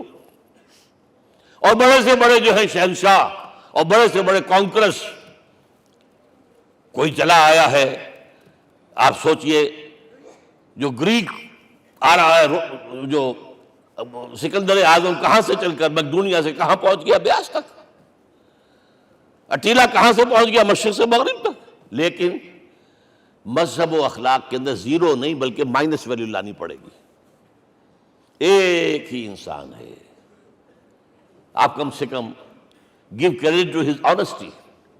ایک ہی انسان، دو ہے ہی نہیں۔ He is the only person supremely successful in both the religious and the secular fields. اب آئیے تیسری میں گواہی دے رہا ہوں ایک ایسے شخص کی جو ویسے شاتم رسول ہے، گالیاں دی ہیں اس نے، بدترین گالیاں دی ہیں، رقیق حملے کی، جیسے رشدی نے کیے ہیں، ایسے تسلیمہ نسرین نے کیے ہیں، سب اس طرح کے کیے ہیں۔ وہ ایچ جی ویلز ہے، فکشن سٹوری رائٹر، ہسٹورین بھی ہے، 2 کتابیں ہیں اس کی تاریخ پر، تاریخ انسانی عالم، short history of the world and concise history of the world. جو رقیق حملے کیے ہیں، میں اس کا ذکر نہیں اس لیے کر دیا کہ معلوم ہے وہ دشمن ہے، دوست نہیں ہے۔ اگر کسی کا دوست ہوگا تو تعریف کرے گا، وہ دشمن ہے، میں اسٹیبلش کرنا چاہتا ہوں، ہی از انیمی۔ اور عربی زبان کا ایک مقولہ یہ ہے کہ الفضل ما شہدت بہ الاعداء، فضیلت تو وہ ہوتی ہے جس کی گواہی دشمن دے۔ جب وہ آیا ہے concise history of the world میں، چیپٹر آخری حضور کا، جو حضور کے چیپٹر میں جو آخری بات خطبہ حجۃ الوداع کو کوٹ کیا ہے، لا فضل لعربی علی عجمی ولا لعجمی علی عربی ولا لأحمر علی اسود ولا لأسود علی احمر الا بالتقوی۔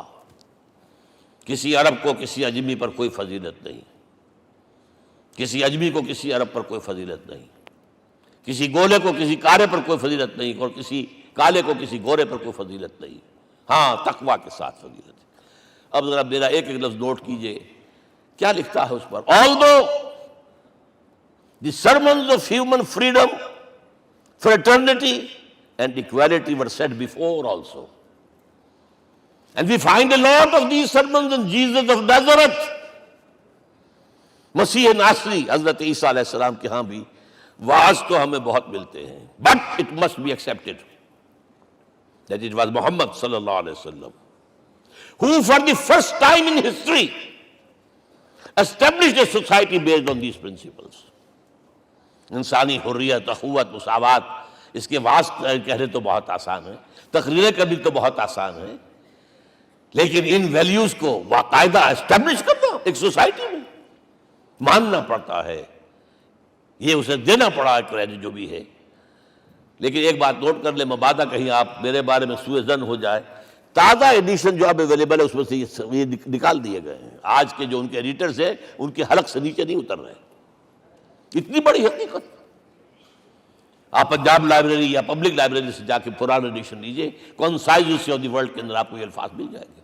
Although the sermons of human fraternity, Freedom and equality were said before also. And we have a lot of these sermons in Jesus of Nazareth. But it must be accepted that it was Muhammad sallallahu alaihi wasallam who for the first time in history established a society based on these principles. اب یہ جو mission میں نے آپ کے سامنے رکھا، ایک بنیادی مشن قرآن کی تبلیغ کرو، تبلیغ کرو، تبلیغ کرو، تبلیغ کرو. یا ایھا رسول بلغ ما انزل الیک من ربک وان لم تفعل فما بلغت رسالتہ.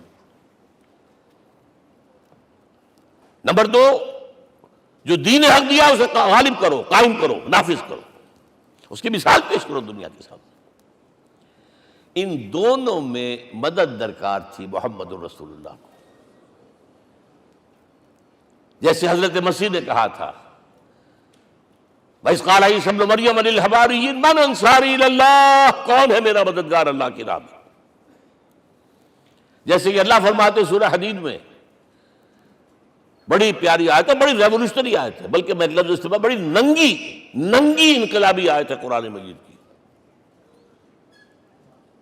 اتنا صاف اللہ تعالیٰ ہی سچ بول سکتا ہے، کوئی اور تو ضرور کہیں نہ کہیں اس کے اوپر کوئی کپڑا ڈال کے بات کرے گا. آیت نمبر 25 آف سورۃ الحدید، لقد ارسلنا رسلنا بالبینات، ہم نے اپنے رسولوں کو بھیجا واضح نشانیوں کے ساتھ، معجزات کے ساتھ. وانزلنا معهم الکتاب والمیزان، ان کے ساتھ کتاب اتاری، شریعت اتاری، میزان اتاری، نظام اتارا. لِيَقُومَ النَّاسُ بِالْقِسْطِ، تاکہ لوگ عدل پر قائم ہوں. اس لیے کتاب کیوں بھیجی، رسول کیوں بھیجے، نبی کیوں بھیجے، وحی کیوں بھیجی؟ تاکہ لوگ عدل پر قائم ہوں. یہ اس سے بڑی آیت کوئی ہوگی؟ عدل اجتماعی، سوشل جسٹس. اب اگلا ٹکڑا پڑھیے، وَأَنزَلْنَا الْحَدِيدَ، ہم نے لوہا بھی اتارا ہے، فِيهِ بَأْسٌ شَدِيدٌ، اس سے اسلحہ بنتا ہے، جنگی قوت ہے. وَلِيَعْلَمَ اللَّهُ مَن يَنصُرُهُ وَرُسُلَهُ بِالْغَيْبِ، اور اللہ دیکھ لینا چاہتا ہے کون ہے اس کے وفادار بندے جو لوہے کی طاقت کو ہاتھ میں لے کر اللہ اور اس کے رسول کی مدد کرتے ہیں.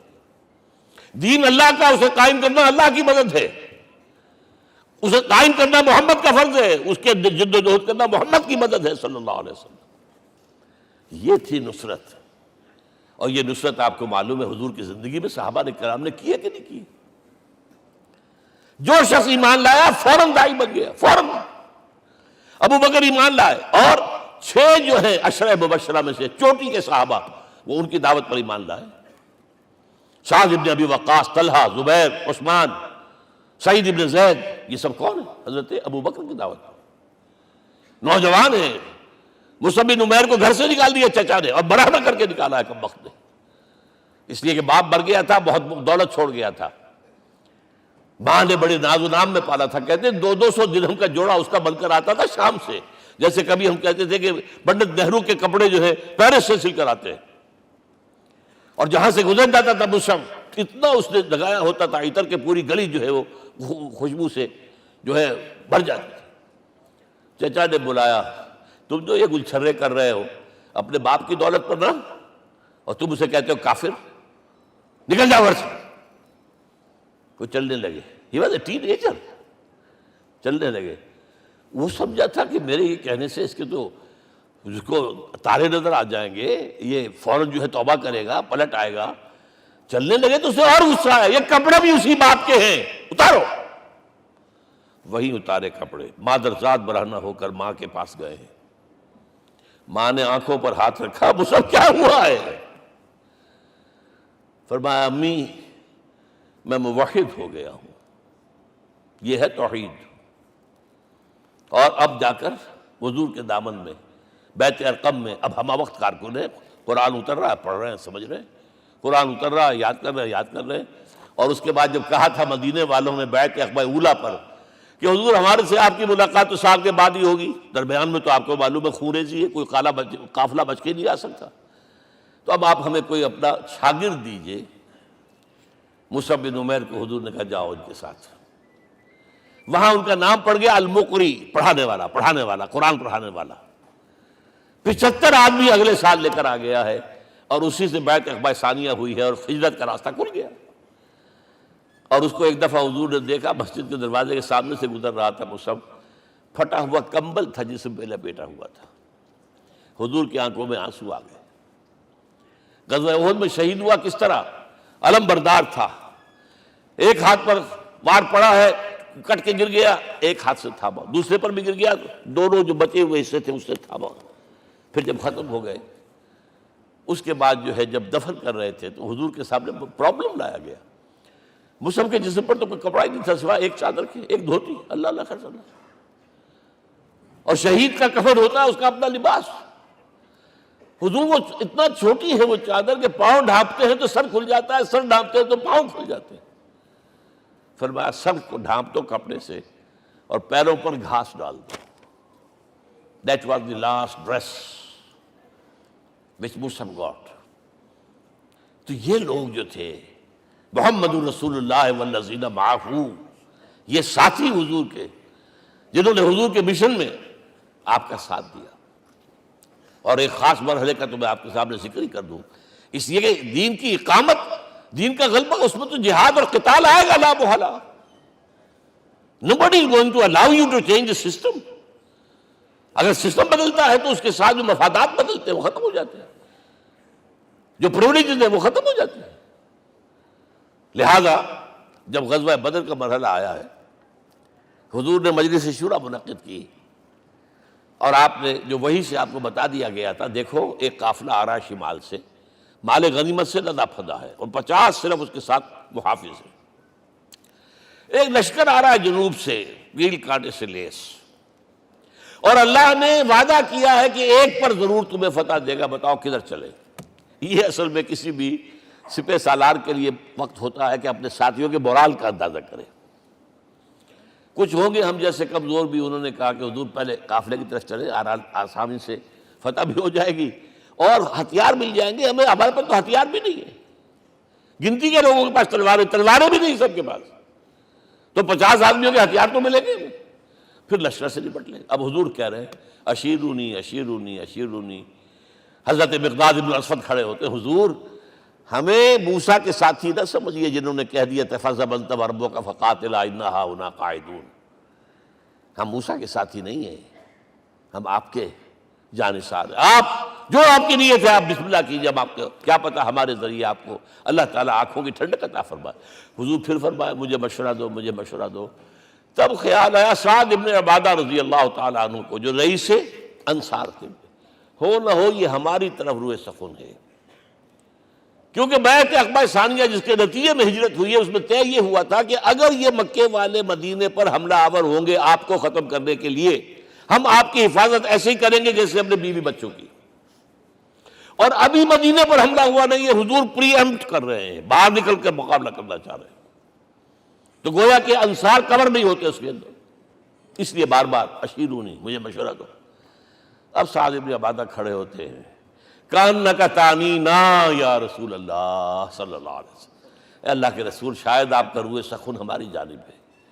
فإنا آمنا بک وصدقناک، ہم آپ پر ایمان لا چکے ہیں، ہم نے آپ کی تصدیق کی، اب ہمارے پاس چوائس کون سا ہے؟ اگر آپ آگے چلیں ہم پیچھے چلیں گے، اگر برق الغماد تک پہنچیں گے ہم اپنی اونٹنیوں کو دبلا کر دیں گے. یمن کا آخری شہر جو ہے برق الغماد، اور اگر آپ ساحل سمندر پر کھڑے ہو کر اپنی سواری سمندر میں ڈالیں گے ہم بھی ڈال دیں. بہرحال یہ مراحل ہیں کہ جن سے گزر کر حضور نے اللہ کے دین کو غالب کیا اور قائم کیا، اور اس ہر سطح پر، ہر مرحلے پر صحابہ کرام نے آپ کا ساتھ دیا. جہاں آپ کا پسینہ گرا وہاں انہوں نے اپنے خون کی ندیاں بہا دی. محمد رسول اللہ والذین معہ اشداء علی الکفار رحماء بینہم. یہ ہے در حقیقت عظمت محمد صلی اللہ علیہ وسلم. آج کے دور میں سمجھ لیجئے اچھی طرح، یہ دور جس کا کہ فاتح ہیں حضور، فاتح سے مطلب افتتاح کرنے والے، اس دور میں اجتماعی نظام کی اصل اہمیت ہے. اجتماعی نظام غلط ہے، ایکسپلائٹیٹو ہے. تقسیم دولت کا نظام غلط ہے. کیا ہوگا؟ ایک طرف دولت جمع ہوگی، ایکومولیشن آف ویلتھ، ایک طرف بھوک، افلاس، فاقہ ہوگا. شاہ ولی اللہ دہلوی کہتے ہیں کہ جس معاشرے میں تقسیم دولت کا نظام غلط ہو جائے یہ دو دھاری تلوار ہے، دو دھاری، دونوں طرف کاٹتی ہے۔ ایک طرف دولت جمع ہوگی تو عیاشیاں ہوں گی، بدماشیاں ہوں گی، گلچرے ہوں گے، وہ بھی خراب، معاشرے کے لیے خراب۔ اور ایک طرف فقر ہوگا اور بھوک ہوگی اور فاقہ ہوگا، یہ بھی خراب۔ اس لیے کہ حضور فرماتے ہیں کاد الفقر ان یکون کفرا، فقر تو انسان کو کفر کی حد تک پہنچا دیتا ہے، لہذا فق کو کل نظام کو توڑنا ہوگا۔ یہ الفاظ ہے شاہ ولی اللہ دہلوی رحمۃ اللہ علیہ کے، جو 12ویں صدی ہجری کے مجدد ہیں۔ اس نظام کو بدلنا، اب آپ سوچئے حضور صلی اللہ علیہ وسلم نے جب اپنے اس مشن کی تکمیل کر لی، تو میں اب دو باتیں آپ کو بتا رہا ہوں۔ چونکہ حضور کی بعثت صرف عرب کے لیے نہیں تھی، صرف عربوں کے لیے نہیں تھی، صرف ملک عرب کے لیے نہیں تھی۔ اگر یہ ہوتا تو آپ کا کام مکمل ہو گیا تھا، پورے عرب میں اللہ کی حکومت قائم ہو گئی، ایک ایک شخص تک قرآن پہنچ گیا۔ لیکن 5 جگہ قرآن میں آیا ہے وَمَا أَرْسَلْنَاكَ إِلَّا كَافَّةً لِلنَّاسِ بَشِيرًا وَنَذِيرًا، ہم نے نہیں بھیجا آپ کو مگر تمام انسانوں کے لیے بشیر اور نذیر بنا کر۔ لہذا کام مکمل نہیں ہوا۔ اقبال کہتا ہے وقت فرصت ہے کہاں، کام ابھی باقی ہے، نور توحید کا اتمام ابھی باقی ہے۔ یہ بھی تکمیل رسالت کا مظہر ہے کہ حضور سے پہلے کوئی رسول پوری نوع انسانی کے لیے نہیں بھیجا گیا، آپ پہلے رسول ہیں اللہ کے اور آخری جو پوری نوع انسانی کے لیے بھیجے گئے۔ حضرت عیسیٰ نے بھی یہی کہا تھا اپنے حواریین سے، تو سینٹ پال نے اسے تبلیغی مذہب بنایا ہے۔ انجیل میں اب بھی الفاظ موجود ہیں کہ I have been sent in search of the lost sheep of the house of Israel، میں تو اسرائیل کے گھرانے کی کھوئی ہوئی بھیڑوں کی تلاش میں بھیجا گیا ہوں، صرف بنی اسرائیل کے لیے۔ قرآن بھی کہتا ہے رسول الی بنی اسرائیل، واحد رسول ہیں جو پوری دنیا کے لیے بھیجے گئے۔ اچھا کہہ دینا تو آسان ہو گیا، اس کا مطلب کیا ہے؟ جب تک پوری دنیا پر اللہ کا دین غالب نہ ہو، محمد کا مقصد بعثت ہنوز شرمندہ تکمیل ہے، اور یہ ہوگا، اس کی خبر دی ہے۔ یہ ایک تحفہ میں لے کر آیا آپ کے لیے، 8 صفحے ہیں، لیکن یہ سمجھیے کہ یہ سونے کے حروف سے شر لکھے ہوئے ہیں، وہ احادیث، وہ آیات جن میں حضور نے خبر دی ہے کہ پوری دنیا پر اللہ کا دین غالب ہوگا۔ ہو نہیں سکتا کہ دنیا ختم ہو جائے اور محمد کا مقصد بعثت ابھی مکمل نہ ہو، ناممکن۔ ان آیات کو پڑھیے، ان میں پھر احادیث پڑھیے۔ میں صرف 2 حدیثیں آپ کو سنا دوں۔ ایک میں حضور نے اپنے زمانے سے لے کر قیامت تک کے 5 ادوار گنائے ہیں، آپ پڑھ لیجیے گا، ٹیکسٹ ہے یہ، اور خدا کے لیے اس کی قدر کیجیے گا، یہ آیات ہیں، احادیث پھینک نہ دیجیے خدا کے لیے کہیں۔ اور اس کے اندر جو ہے اس وقت کے جو مایوسی کے اندھیارے ہمارے اوپر چھائے ہوئے ہیں، اس کا علاج ہے کہ نہیں، اور بھی دور فلک ہیں ابھی آنے والے، ناز اتنا نہ کریں ہم کو ستانے والے۔ بہرحال حضور نے جب اپنا مشن عرب کی حد تک مکمل کر لیا تو اب ایک بات نوٹ کیجئے، خطبہ حجۃ الوداع 1.25 لاکھ کا بجوا، حضور نے اپنے اس خطبے میں اپنی تعلیمات کے جو اہم نکات تھے انہیں اور دہرایا 3 مرتبہ ایک بات کی ہے۔ لاؤڈ سپیکر تو تھا نہیں، پہلے آپ ادھر رخ کرتے تھے، آپ کہتے تھے کچھ، ادھر لوگ آدمی آگے کھڑا ہوا اس کو آگے پہنچاتا اور آگے پہنچاتا تھا، پھر آپ سامنے رخ کر کے کہتے تھے، پھر بائیں طرف رخ کر کے 3 مرتبہ، ایک لفظ 3 مرتبہ۔ آخر میں ایک سوال کیا ہے، الا هل بلغت، دیکھو لوگوں میں نے پہنچا دیا یا نہیں؟ کیونکہ قرآن میں تحدید آئی تھی، اے نبی، یا ایھا النبی بلغ ما انزل الیک من ربک وان لم تفعل فما بلغت رسالتہ، اے نبی جو کچھ تم پر نازل کیا گیا اللہ کی طرف سے پہنچا دو، اور اگر نہیں کیا تو رسالت کا حق ادا نہیں ہوگا۔ اور اس میں سورہ اعراف کی آیت نمبر 6 اگر پڑھ لیں، فَلَنَسْأَلَنَّ الَّذِينَ أُرْسِلَ إِلَيْهِمْ وَلَنَسْأَلَنَّ الْمُرْسَلِينَ، ہم ان سے بھی پوچھیں گے جن کی طرف رسولوں کو بھیجا، اور رسولوں سے پوچھیں گے ہم نے تمہارے پاس اپنا پیغام پہنچایا تھا، تم نے پہنچایا کہ نہیں لوگوں کو؟ اس لیے حضور نے گواہی لی، الا هل بلغت، دیکھو میں نے پہنچا دیا کہ نہیں؟ اور جواب کیا ملا؟ انا نشہد انک قد بلغت رسالۃ وادیت الامانۃ ونصحت الامۃ وکشفت الغمۃ، ہم گواہ ہیں حضور آپ نے رسالت کا حق ادا کر دیا، امانت کا حق ادا کر دیا، ہماری خیر خواہی کا حق ادا کر دیا، اور گمراہی کے اندھیرے جو ہے انہیں چھانٹ کر رکھ دیا۔ اب آپ نے آسمان کی طرف نگاہ کی، انگشت شہادت سے وہی 3 مرتبہ اللہم اشہد اللہم اشہد اللہم اشہد، اللہ تو بھی گواہ ہے، یہ مان رہے۔ یہ ہے سائی آف ریلیف، یہ بوجھ جو میرے کندھے پر آیا تھا اِنَّا سَنُلْقِي عَلَيْكَ قَوْلًا ثَقِيلًا، یہ اب منتقل ہو گیا، اب امت کو منتقل ہوا۔ لہذا آخری لفظ کیا تھا؟ فَلْيُبَلِّغِ الشَّاهِدُ الْغَائِبَ، اب جو یہاں موجود ہیں ان کا فرض ہے کہ پہنچائیں ان کو جو یہاں نہیں ہے۔ میں صرف تمہارے لیے رسول نہیں ہوں، ایک ایک فرد نوع بشر تک دنیا میں جو اس وقت ہے، اور ایک ایک فرد نوع بشر جو آخر تک آئے گا قیامت تک، اس تک قرآن پہنچانا تمہارے ذمہ ہے۔ ہم نے نہیں پہنچایا، اسی لیے آج ہم اللہ کے عذاب میں ہیں۔ آج کیوں ذلیل کے کل تک نہ تھی پسند گستاخی فرشتہ ہماری جناب میں؟ 1.5 بلین مسلمان، لیکن عزت نام کی کوئی شے ہے؟ G7 G9 G11 G13 G15 کوئی مسلمان بھی ہے ان میں؟ نہ 3 میں نہ 13 میں، نہ G7 میں نہ G15 میں، نن۔ اتنی بڑی تعداد، سیکیورٹی کونسل میں کسی سیٹ کی امید ہے؟ نن۔ آپ کے وسائل پر ان کا قبضہ ہے، آپ کی ٹیکسیشن کے احکام وہاں سے آ رہے ہیں۔ ریٹ بڑھاؤ، چینی کے اس کے بڑھاؤ، اور فلاں کے بڑھاؤ، اور بجلی کے بڑھاؤ، اور تیل کے بڑھاؤ، کیا ہو رہا ہے؟ کیوں ذلیل ہے؟ اور نمبر 2، آج دنیا میں خون اگر بہ رہا ہے تو صرف مسلمان کا ہو گیا، مانند آب ارزا مسلمان کا لہو۔ 60 سال سے کشمیر اور فلسطین، پھر درمیان میں صومالیہ، چچنیا، کوسوو، یہ سب بوسنیا، پھر آپ کو معلوم ہے فلپائنز،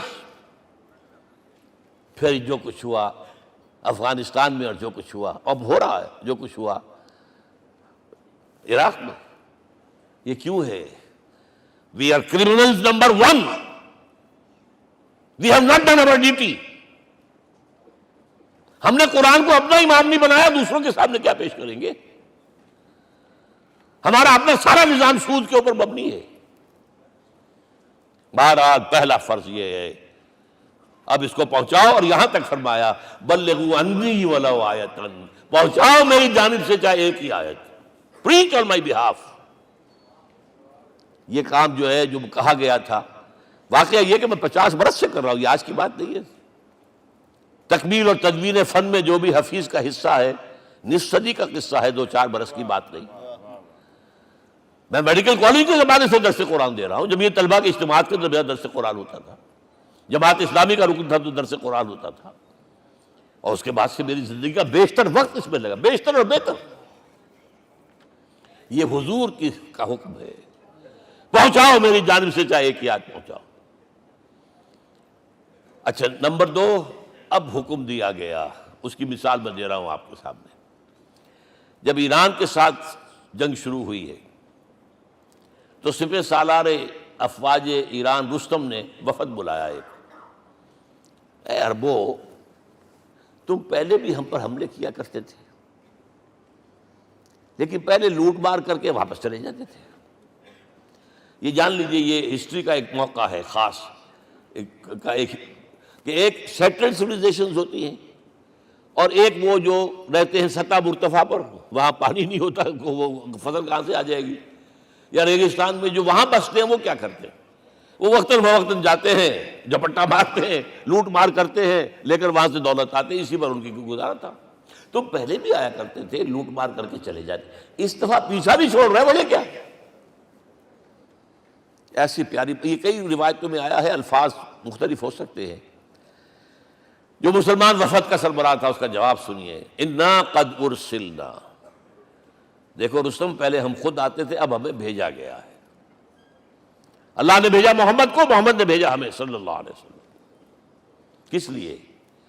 لنخرج الناس من ظلمات الجہالۃ الی نور الایمان ومن جور الملوک الی عدل الاسلام۔ اس لیے بھیجا گیا ہمیں کہ نوع انسانی کو شرک اور کفر کی جہالتوں سے نکال کر ایمان کی روشنی میں لائیں، اور بادشاہوں کے ظلم و ستم کے پنجے سے نجات دلا کر عدل اسلام. دیکھو ہمارا خلیفہ چٹائی پر بیٹھتا ہے عمر رضی اللہ تعالیٰ عنہ، اس کے تو کوئی خدم و حشم نہیں ہے، کوئی باڈی گارڈ نہیں ہے. ایک آیا تھا سفیر ایران کا، مدینے میں آ کر گھوما پھرا، کوئی محل نظر نہیں آیا اسے. پوچھتا ہے مسلمانوں سے اینا ملککم، بھائی تمہارا بادشاہ کہاں ہوتا ہے؟ جواب ملا لیس لنا ملکن بل لنا امیر، ہمارا کوئی بادشاہ نہیں، ہمارا امیر ہے. کہاں ہے بھائی؟ ہمارے بیت المال کے کچھ اونٹ گم ہو گئے تھے کہ بھائی ملے نہیں، ہمارا خلیفہ تلاش کرنے گیا. اب اس نے کسی کو لیا ہوگا، آئیڈینٹیفائی کر سکے، ڈھونڈ کر جا کر ایک جگہ دیکھا، دھوپ تیز ہو گئی تھی، حضرت عمر تھک گئے تھے، لہذا ایک درخت کے سائے میں اپنے کوڑے کا تکیہ بنا کر لیٹے ہوئے استراحت فرما رہے. کوئی خادم نہیں، کوئی خدم و حشم نہیں، کوئی باڈی گارڈ نہیں.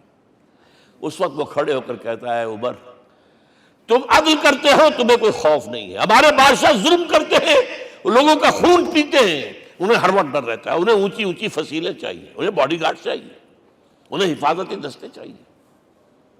یہ مثال پیش کی ہے نا، یہ کوئی فیری ٹیلز تو نہیں ہے، یہ تو آج کی تاریخ ہے، 1400 برس پرانی تاریخ ہے بھائی، کوئی پرانی نہیں ہے، کوئی 10,000 سال پرانی بات نہیں ہے. اور وہی عمر ہے، انہیں بلایا گیا ہے بیت المقدس. وہاں جو مسلمانوں کا محاصرہ تھا وہ طول کھینچ گیا، فصیل بہت اونچی مضبوط، اور اندر ہر طرح کا رسد بھی موجود ہے، راشن بھی ہے، پانی بھی ہے. عیسائیوں کا قبضہ تھا. عیسائی پادری آئے فصیل پر، مسلمانوں تم اگر قیامت تک بھی یہاں پڑے رہے محاصرہ کر کے، یہ کبھی فتح نہیں ہوگا شہر. ہاں یہ فتح ہونا ہے، ہماری کتابوں میں ہے، لیکن ایک درویش بادشاہ کے ہاتھوں فتح ہوگا. تمہارے اندر ہمیں وہ درویشی نظر نہیں آ رہی. وہ چونکہ کچھ عرصہ ہو گیا تھا، شام میں پہنچ گئے تھے، خربوزے کو دیکھ کے خربوزہ رنگ پکڑتا ہے، اچھا لباس پہننا شروع کر دیا. اور وہاں تھے امین هذه الامہ ابو عبیدہ بن الجراح رضی اللہ تعالی عنہ، یکی 10 مبشرہ. ان کا فوراً کلک کیا، یہ بادشاہ مدینے میں بیٹھا ہوا تو ہے. یہاں سے ریکویسٹ کی گئی ہے آپ تشریف لائیے.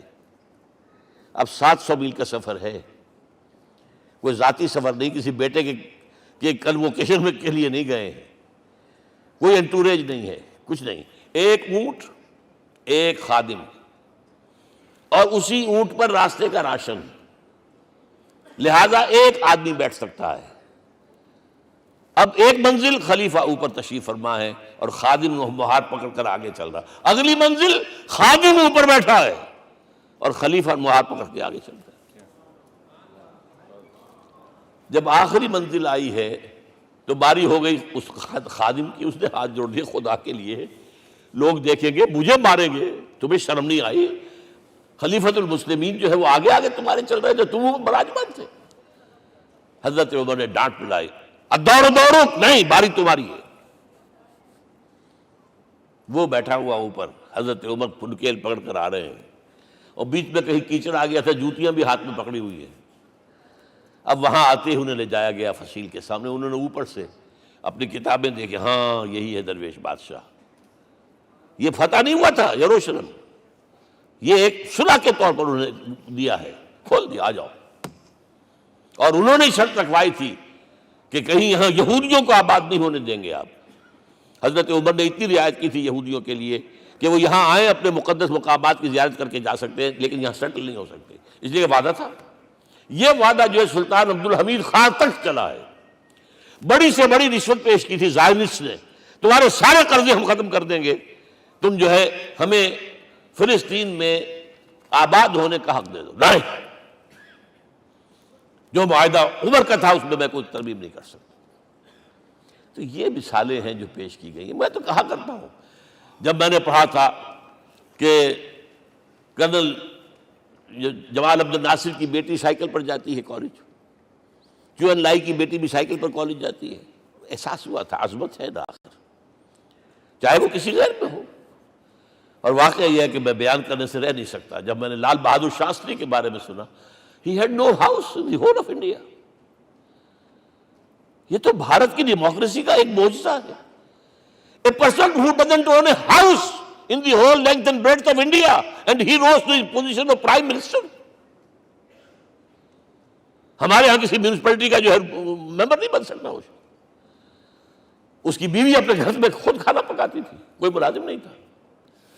اور جب ہارٹ اٹیک ہوا ہے تاشقند میں، تو وہ جو مرتے دم بات کی ہے اس نے ماتا جی سے کی ہے، بیوی سے نہیں کی۔ یہ ہماری مشرقی روایات ہیں، ماں کا مقام۔ لیکن یہ تمام مثالیں جو ہیں، پوری نوع انسانی 10 مرتبہ پیدا ہو کر ختم ہو جائے، حضرت عمر والی مثالیں نہیں لا سکتے۔ رات کو گشت کر رہے ہیں، ایک جگہ سے رونے کی آواز آئی، معلوم ہوا کہ بچے ہیں، بھوکے ہیں، رو رہے ہیں۔ ماں سے پوچھا گیا کیا معاملہ ہے، کہ کیا کروں، کچھ نہیں ہے، میں نے یہ آنڈی چڑھا دی ہے، چولہے کے اوپر آگ جلا دی ہے، بچوں سے کہا کچھ پک رہا ہے، ذرا انتظار کرو، سو جائیں گے۔ کانپ گئے، ایسی گئے سیدھے بیت المال، آٹے کی بوری اپنے غلام سے کہا میرے کندھے پر رکھ، اس نے کہا پہلے چلتا ہوں۔ نہیں، قیامت کے دن تم میرا بوجھ نہیں اٹھا سکو گے۔ اپنے کندھے پر بوری رکھ کر لائے ہیں، کھانا پکوایا، کھلایا بچوں کو۔ اب اگر حضور یہ کہے کہ سید القوم خادم ہوں، تو یہ حقیقت تھی کہ نہیں تھی؟ ورنہ اگر یہ مثال نہ آتی تو کہتے جی شاعری تو اچھی ہے، بہت اچھا شعر کہہ دیا، کوئی سردار بھی کبھی خادم ہوا ہے۔ اب یہ ہے کہ یہ نظام دنیا میں، بس آخری بات میں آ گیا ہوں، یہ خوشخبریاں میں آپ کے ساتھ یہ تحفہ لے کر آیا، یہ پڑھیے کہ نظام دوبارہ آنا ہے۔ محمد کی پیشن گوئی غلط نہیں ہو سکتی، وہ صادق المصدوق صلی اللہ علیہ وسلم۔ اگرچہ ابھی ہمیں اور سزائیں ملنی ہیں، اور سخت سے سختر سزائیں آنی ہیں۔ ابھی آرمگڈون سر پر تنی ہوئی ہے، کھڑی ہوئی ہے، ملحمۃ العظمیٰ جسے حدیث میں کہا گیا۔ آرمگڈون پتہ نہیں آپ نے کبھی سنا ہے کہ نہیں سنا ہے؟ یہ بائبل کی آخری کتاب جو ریولیشن جان ہے، اس میں ہے کہ ایک بہت بڑی جنگ ہوگی، گریٹر اسرائیل بنانے کے لیے بہت بڑی جنگ ہوگی، and you set the stage has been set for that۔ NATO تیار اسی کے لیے ہو رہا ہے دوبارہ۔ کس لیے؟ نیٹو چیف سے پوچھا گیا تھا کہ تمہارا دشمن جو تھا USSR تو ختم ہوا، گھٹنوں کے بل پڑا ہوا ہے، اب کس کے لیے اس کو ایکسٹینڈ کر رہے ہو اور آرگنائز کر رہے ہو؟ اب ہمیں مسلم فنڈامنٹلسٹ سے نمٹنا ہے۔ یہ ہے وہ کروسیڈ جو شروع ہوئی۔ یہودی اور عیسائی نیو کنزرویٹوز، نیو کونس، یہ دونوں جڑے ہوئے ہیں، ایک 5 پوائنٹ ایجنڈا ہے ان کا جس پر دونوں کا اتفاق ہے۔ تو ابھی ہم پر بڑے برے وقت آنے ہیں، ہمیں سزائیں ابھی اور ملنی ہیں، لیکن tables will be turned۔ دنیا میں اللہ کا دین قائم ہوگا، چاہے ابھی اور اپس اینڈ ڈاؤنز آئیں گے، لیکن ہوگا، لیکن ہوگی، وہ وقت آئے گا اللہ کا دین قائم ہوگا پوری دنیا میں۔ ایک حدیث میں آپ کو سنانے چلا تھا، حضرت ثوبان سے رضی اللہ تعالیٰ عنہ، مسلم شریف کی روایت ہے۔ حضور نے فرمایا ان اللہ زوالی الارض، اللہ نے میرے لیے پوری زمین کو لپیٹ دیا۔ فرائیت مشارقہا و مغاربہا، میں نے اس کے سارے مشرق دیکھ لیے، سارے مغرب دیکھ لیے۔ وَإِنَّ أُمَّتِي سَيَبْلُغُ مُلْكُهَا مَا زُوِّئَ لِي مِنْهَا، میری امت کی حکومت ان تمام علاقوں پر قائم ہو کر رہے گی جو اللہ نے زمین کو لپیٹ کر مجھے دکھا دیے۔ یہ ہونا ہے، and that is going to be the end of this world۔ Armageddon بھی آ جائے گی، پہلے ملحمۃ العظمیٰ بھی آئے گا، سزائیں بھی ملیں گی، بالآخر وہ ہوگا۔ لیکن آخری بات، میرے اور آپ کے لیے مسئلہ لمحہ فکریہ کیا ہے؟ میں اور آپ کہاں کھڑے ہیں؟ Are we on the side of Allah or on the side of America؟ بہرحال یہ تو جو اپس اینڈ ڈاؤنز آنے ہیں، میرے اور آپ میں سے ہر شخص کے سوچنے کی بات یہ ہے، یہ تو انقلاب تو آئے گا، حضور کے ذریعے سے آیا، کچھ لوگ حضور کے ساتھی بن گئے، ان کی دنیا بن گئی، آخرت بن گئی، قیامت میں کے بعد جو کچھ ملنا ہے اللہ تعالیٰ روح و ریحان و جنت النعیم۔ کچھ رہ گئے کہ چاہے سگا چچا تھا محروم رہ گئے، ابو لہب۔ آج بھی یہ قافلہ ادھر چل رہا ہے۔ اقبال نے بالکل ٹھیک کہا ہے کہ دنیا کو ہے پھر مار کا روح و بدن پیش، تہذیب نے پھر اپنے درندوں کو ابھارا، اللہ کو پامر دیے مومن پہ بھروسہ، ابلیس کو یورپ کی مشینوں کا سہارا۔ اور صحیح کہا ہے، آخری بات جو کہہ رہا ہوں، ایک نقطہ میرا رہ گیا ہے، وَاتَّبَعُوا النُّورَ الَّذِي أُنزِلَ مَعَهُ، چوتھی بات، اور یہ کہ وہ لوگ جو اس نور کا اتباع کریں گے کہ جو ان کے ساتھ نازل کے قرآن، اس لیے کہ قرآن ہی ذریعہ ہے، آلہ انقلاب ہے۔ قرآن انسانوں کو بدلتا ہے، افراد کو، افراد مل کر جماعت بن کر وہ جو انقلاب برپا کرتے، بٹ انڈیویجول چینج. اقبال کے الفاظ میں چوں بجا در رفت جہاں دیگر شود، یہ قرآن اگر کسی کے باطن میں اتر جاتا ہے تو اس کے اندر انقلاب آ جاتا ہے. He is a change person from within واتبعوا النور الذی انزل معہ. لیکن آخری دور کے بارے میں یہ چند اشعار سنا رہا ہوں. شب گریزاں ہوگی آخر جلوہ خورشید سے، یہ چمن معمور ہوگا نغمہ توحید سے، ہو کر رہے گا. اور پھر دلوں کو یاد آ جائے گا پیغام سجود، پھر جبیں خاک حرم سے آشنا ہو جائے گی. اور آنکھ جو کچھ دیکھتی ہے لب پہ آ سکتا نہیں.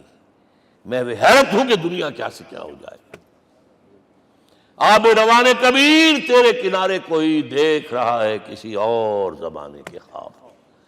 وہ زمانہ آنا ہے، لیکن دیکھنا یہ ہے کہ میرا اور آپ کا اس میں کتنا حصہ ہے. اقول قولی ھذا واستغفر اللہ لی ولکم ولسائر المسلمین والمسلمات.